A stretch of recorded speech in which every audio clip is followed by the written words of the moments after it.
శ్రీమాత్రే నమః, శ్రీ గురుభ్యో నమః. తదుపరి తులారాశి. విశ్వావసునామ సంవత్సరంలో తులారాశి వారికి ఎలా ఉండబోతుందో తెలుసుకుందాం. తులారాశి వారికి సంబంధించిన విషయంలో విద్యార్థుల విషయంలో గురుబలం అధికంగా ఉండడం, మంచి విద్యను అభ్యసించడం, వీరి యొక్క జ్ఞాపక శక్తి పెరగడం, ఏకసంతాగ్రహి అనేటువంటి దానికి నిర్వచనంగా మారడం. సాధారణంగా ఏంటంటే ఏదైనా ఒక విషయాన్ని చూస్తే మనకు కొంత మేరకు గుర్తుంటుంది. ఈ రాశి వారికి చూసినటువంటి ఆ ఒక్క పేరాగ్రాఫ్ 10 లైన్లు 11 లైన్లు యాజ్ ఇట్ ఈస్గా కాకపోయినా అక్కడక్కడ చిన్న చిన్న తప్పులతోని 20-30 నిమిషంల పాటు మైండ్లో గుర్తుంటుంది. ఇది తరచూ వారు చేసేటువంటి ప్రాక్టీస్ మీద ఆధారపడి ఉంటుంది.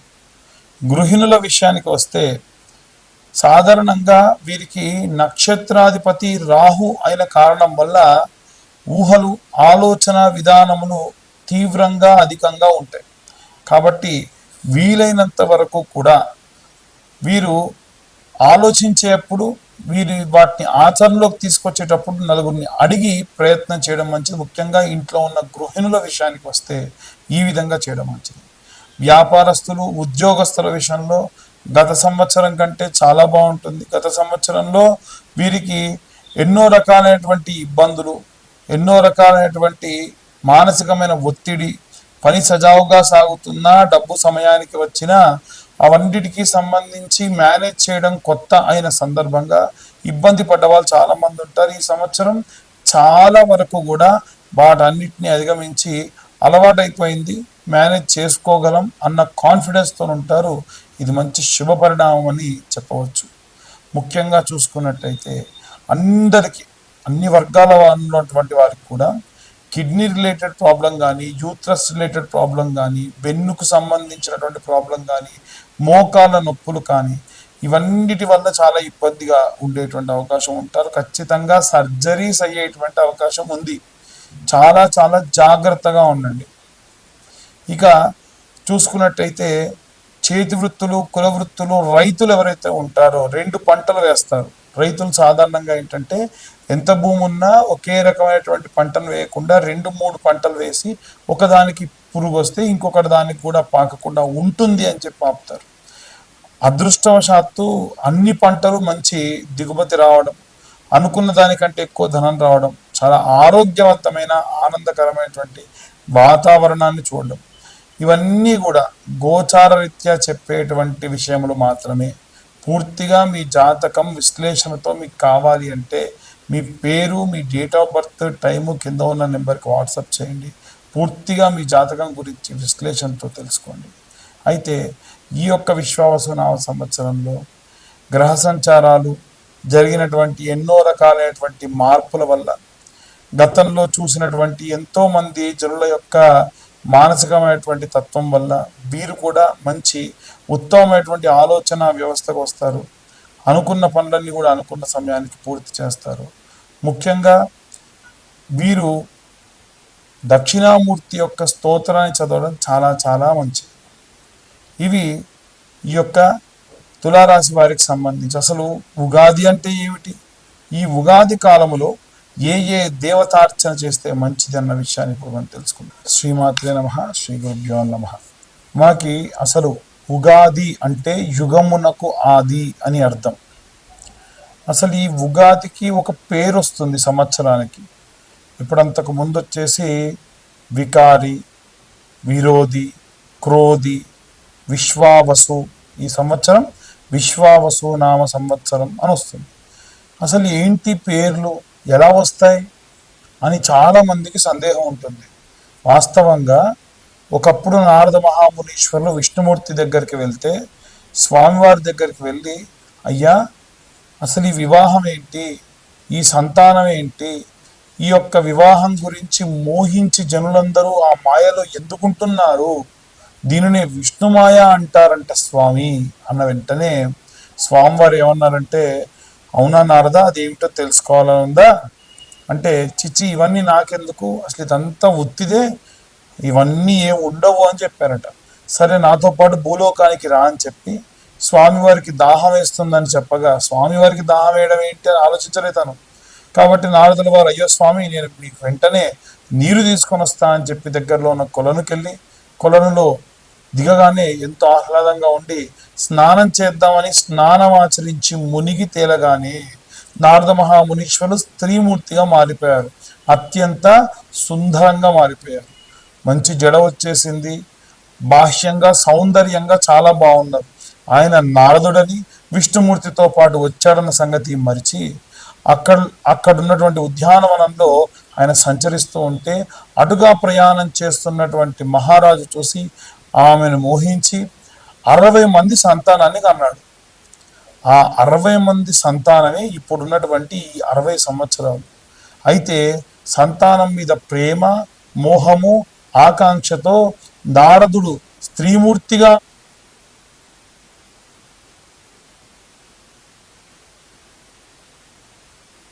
యుద్ధం చేయుటకై వారందరూ కూడా వెళ్ళి ఆ యుద్ధంలో మరణించి ఉంటే వారి యొక్క చితాభస్మం దగ్గర కూర్చొని ఏడుస్తూ రోదిస్తూ ఉండగా విష్ణుమూర్తి వచ్చి, ఏం నారదా, ఇంకా నీళ్లు దొరకలేదా అని దగ్గరకు వచ్చారట. రాగానే కళ్ళు తెరిచి చూస్తే అప్పుడు నారదుల వారికి ఆయన అంతకు మునుపు రూపం వచ్చింది. అక్కడ ఎటువంటి పిల్లలు, సంతానము, రాజ్యము, చిత లేదు, చితాభస్మము లేదు.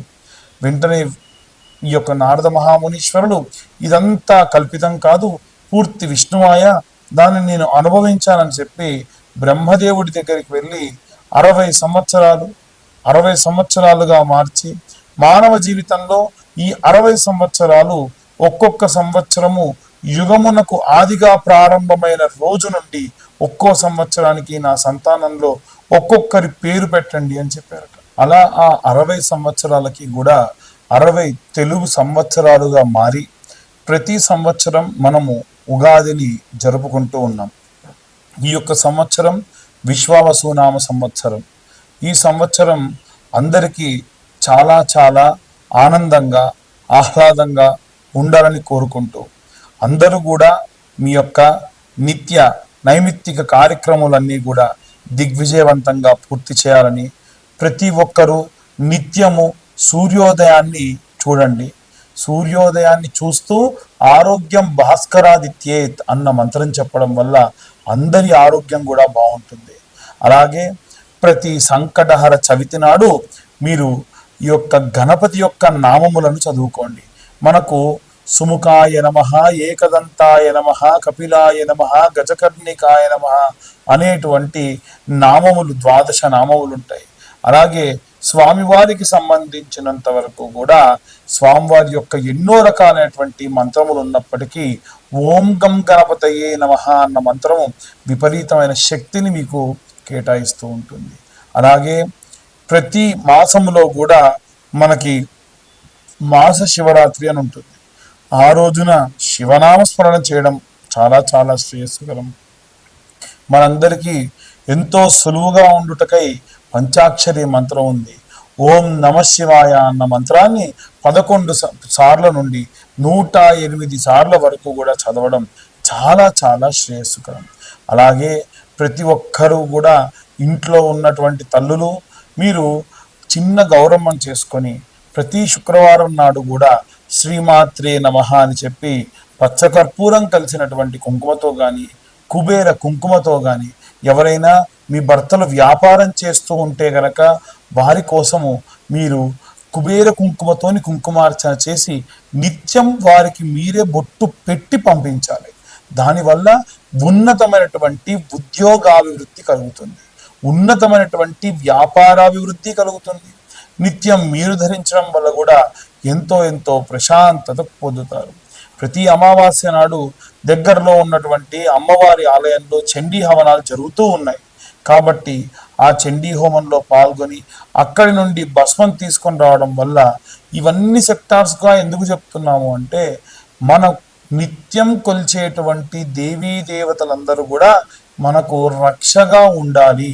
దానికి మనవంతు కృషి, మనవంతు ప్రయత్నం కూడా మనం చేయాలి అనేది నా యొక్క ఉద్దేశము. అలాగే స్వాతి నక్షత్రం, శ్రవణ నక్షత్రం వస్తుంది. ఆ సమయంలో విష్ణునామ సంకీర్తన శ్రవణ నక్షత్రం నాడు లక్ష్మీ నారసింహస్వామి యొక్క మంత్రపఠనము, వజ్రదంష్టాయ విద్మహే తీష్ట ధీమహి తన్నో నారసింహ ప్రచోదయాత్. ఇంకా డీటెయిల్డ్గా మనము ముందు ముందు వచ్చేటువంటి రోజుల్లో ఏ నెలకు ఏ రాశి వారికి ఎలా ఉంటుంది అనేది డీటెయిల్డ్గా చెప్పుకుందాం. ఇవన్నీ కూడా గోచారరీత్యా చెప్పేటువంటి విషయములు మాత్రమే. పూర్తిగా మీ యొక్క జాతక విశ్లేషణతో కావాలి అని అంటే మీ పేరు, date of birth, time, place కింద ఉన్న నెంబర్కి వాట్సాప్ చేయండి. ఈ 2025 సంవత్సరంలో 2025 రూపాయలు మాత్రమే తీసుకొని పూర్తిగా మీ యొక్క జాతక విశ్లేషణతో 60 నుండి 70 పేజీల్లో మీకు అందించడం జరుగుతుంది. మరొకసారి అందరికీ కూడా విశ్వావసు నామ సంవత్సర శుభాకాంక్షలు. సర్వే జన సుఖినో భవంతు.